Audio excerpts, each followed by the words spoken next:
Hello friend, स्वागत है आपका अपने यूट्यूब चैनल प्रतिभा क्लासेस में। तो फ्रेंड, आई होप आप सभी अच्छे होंगे। आज काफ़ी दिनों के बाद मैं 11th क्लास का एक चैप्टर एटॉमिक स्ट्रक्चर स्टार्ट करने जा रही हूँ। वैसे तो मेरा मूड अभी 11th के चैप्टर अपलोड करने का नहीं था, लेकिन मेरे एक सब्सक्राइबर की डिमांड थी, उन्हें काफ़ी डिफ़िकल्टीज जा रही है इस चैप्टर में, तो उनकी डिमांड पर ही मैं ये वीडियो या ये चैप्टर स्टार्ट कर रही हूँ। तो फ्रेंड, चलिए स्टार्ट करते हैं एटॉमिक स्ट्रक्चर। तो फ्रेंड, एटॉमिक स्ट्रक्चर पढ़ने से पहले हम ये देख लेते हैं कि एटम क्या होता है। तो एटम आई होप आप लोग जानते होंगे, इससे प्रीवियस क्लासेस में आप लोग पढ़ के आए हैं।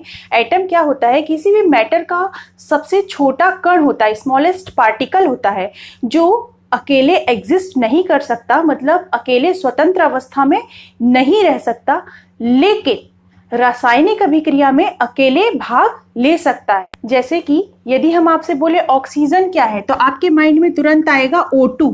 O2 क्या है? ऑक्सीजन है। यहाँ पर O2 कैसे बना? दो O के कॉम्बिनेशन से बना। तो ये जो अकेला O है, ये कहलाएगा एटम। ये अकेला एनवायरमेंट में एग्जिस्ट नहीं कर सकता, नहीं रह सकता, लेकिन अकेला रासायनिक अभिक्रिया में भाग ले सकता है। तो किसी भी मैटर, किसी भी पदार्थ का सबसे छोटा कण या स्मॉलेस्ट पार्टिकल जो एनवायरमेंट में अकेले एग्जिस्ट नहीं कर सकता, लेकिन अकेले रासायनिक अभिक्रिया में भाग ले सकता है, क्या कहलाता है? एटम कहलाता है। तो आप कह सकते हो किसी भी पदार्थ का सूक्ष्मतम कण जो कि प्रकृति में स्वतंत्र अवस्था में नहीं पाया जाता, किंतु रासायनिक अभिक्रिया में स्वतंत्र रूप से अकेले भाग ले सकता है, एटम कहलाता है। इसका मतलब क्या हुआ? Atom is a smallest particle of a matter which cannot exist independently in nature but can participate in a chemical reaction is called atom।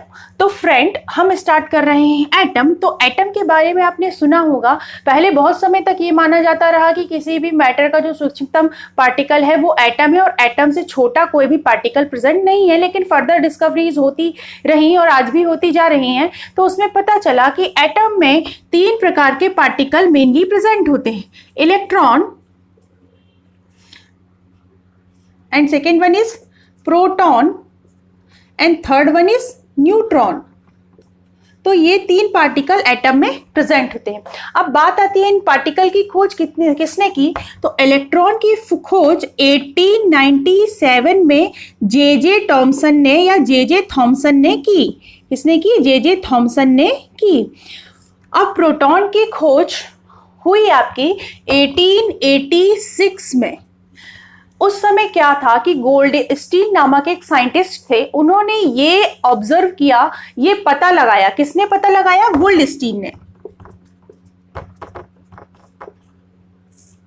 Goldstein ने पता लगाया कि एटम में कोई पॉजिटिव पार्टिकल प्रेजेंट है, लेकिन तब वो उसका नाम प्रोटॉन नहीं दे पाए थे और ना ही बता पाए थे कि ये क्या है। तो आगे चल के जब और स्टडीज हुई तो 1910 में 1910 में साइंटिस्ट आए रदरफोर्ड। उन्होंने प्रोटॉन के बारे में क्लियरली सबको बताया और नाम प्रोटॉन दिया। तो कहीं कहीं आपको प्रोटॉन की डिस्कवरी में रदरफोर्ड का नाम भी देखने मिलेगा, बट उसकी डिस्कवरी 1886 में गोल्डस्टीन द्वारा की जा चुकी थी। लेकिन श्रेय रदरफोर्ड को जाता है, क्योंकि उन्होंने स्पष्ट रूप से बताया था कि प्रोटॉन न्यूक्लियस में प्रेजेंट होने वाला एक पॉजिटिव पार्टिकल होता है, और इसका नाम भी प्रोटॉन उन्होंने दिया। इसके बाद न्यूट्रॉन की खोज 1932 में चैडविक ने की थी। चैडविक नामक साइंटिस्ट ने की थी। तो ये है 3 पार्टिकल जो आपके एटम में प्रेजेंट होते हैं। अब इनकी खोज कैसे हुई, बारी बारी से हम ये देखते हैं। तो पहली खोज हम देखते हैं इलेक्ट्रॉन की खोज, discovery of electron.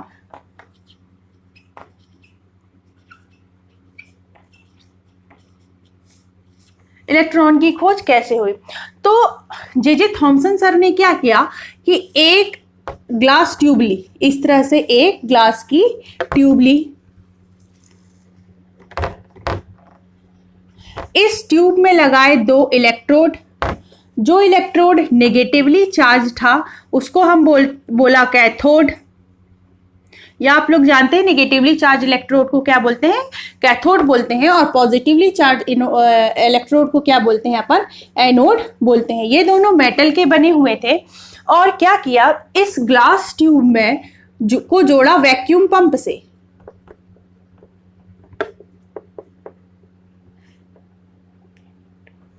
Vacuum pump से जोड़कर यहां पर प्रेशर कितना कर दिया, वैक्यूम पंप की हेल्प से 10⁻⁻²। इतना प्रेशर क्रिएट करने के बाद इन इलेक्ट्रोड्स को उन्होंने जोड़ा एक बैटरी से, और इस बैटरी से उन्होंने इलेक्ट्रोड में 5000 से 10,000 इलेक्ट्रॉन वोल्ट की विद्युत धारा प्रवाहित की। तो जैसे ही विद्युत धारा प्रवाहित की, ग्लास ट्यूब का जो ये एरिया था ये अचानक से चमक उठा, ये एरिया अचानक से चमक उठा। तो उन्होंने स्टडी की कि ये एरिया क्यों चमका। तो इस स्टडी में उन्होंने पाया कि कैथोड से एनोड की ओर एक प्रकार की किरणें निकली। इन किरणों को नाम दिया उन्होंने कैथोड किरण।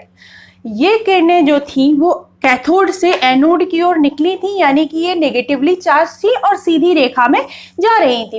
अब इन किरणों की उन्होंने फर्दर स्टडी की, और स्टडी करने पर क्या पाया कि ये जो कैथोड किरणें थी ये छोटे छोटे पार्टिकल या छोटे छोटे कणों से मिलकर बनी हुई थी, और उन कणों को उन्होंने नाम दिया इलेक्ट्रॉन। तो ये थी इलेक्ट्रॉन की खोज। अब हम देखते हैं प्रोटॉन की खोज कैसे हुई, डिस्कवरी ऑफ प्रोटॉन। तो इलेक्ट्रॉन की ही डिस्कवरी को आगे बढ़ा के प्रोटॉन की खोज हुई। देखिए, इलेक्ट्रॉन की खोज में केवल कैथोड और एनोड के बीच का पोर्शन जो था वो चमका था। तो अब साइंटिस्ट ने इस प्रयोग को दोहराया। प्रयोग को दोहराकर क्या किया, ये जो कैथोड था इस कैथोड को एक छिद्रित कैथोड के रूप में लिया, मतलब पोरस छेद वाला कैथोड लिया, और ये प्रयोग को इसी तरह से दोबारा दोहराया। तो उन्होंने देखा ये वाला जो कैथोड के पीछे वाला एरिया था ये भी चमक गया। तो उन्होंने सोचा ये कैसे हुआ, पीछे कैसे चमक गया। तो इसकी स्टडी की, स्टडी करने पर पाया एनोड से भी एक प्रकार की किरणें कैथोड की ओर निकल रही थी, जो कि इन छिद्रों से इस कैथोड के पीछे पहुंच गई और यहां पर भी प्रतिदीप्ति या चमक उत्पन्न कर दी। तो इन किरणों को उन्होंने, जो कि एनोड से कैथोड की ओर निकल रही थी, इन किरणों को उन्होंने नाम दिया एनोड किरणें। इन एनोड किरणों की स्टडी पर उन्होंने पाया कि ये किरणें जो हैं पॉजिटिवली चार्ज पार्टिकल से बनी हुई है, धनावेशित कणों से बनी हुई है। इन कणों को उन्होंने नाम दिया प्रोटॉन। तो इस तरह से हुई प्रोटॉन की खोज। अब अगली डिस्कवरी आती है न्यूट्रॉन की। तो न्यूट्रॉन की खोज किसने की, चैडविक ने की। चैडविक ने क्या किया, एक बेरिलियम धातु की परत ली और इसमें अल्फा कणों की बौछार की।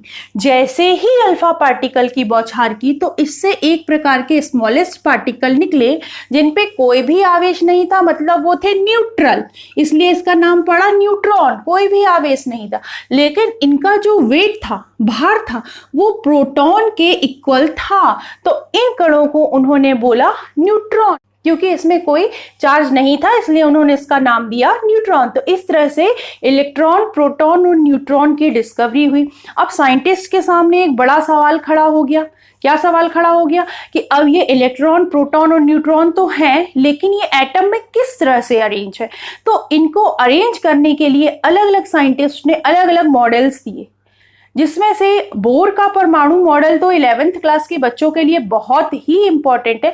तो सारे परमाणु मॉडल हम शॉर्ट में पढ़ेंगे और बोर का परमाणु मॉडल हम डिटेल में पढ़ेंगे, क्योंकि 11th क्लास में अक्सर ये पूछा जाता है। तो इन मॉडल्स को हम अगले वीडियो में क्लियर करेंगे। तो आई होप आपको एटॉमिक स्ट्रक्चर का बेसिक कॉन्सेप्ट समझ में आया होगा फ्रेंड। आई होप फ्रेंड आपको पूरा टॉपिक समझ में आया होगा और डाउट्स भी क्लियर हुए होंगे। इसी तरह के वीडियो के लिए हमारे चैनल के साथ बने रहिए। वीडियो को लाइक और चैनल को सब्सक्राइब करना मत भूलिएगा। Thank you for watching.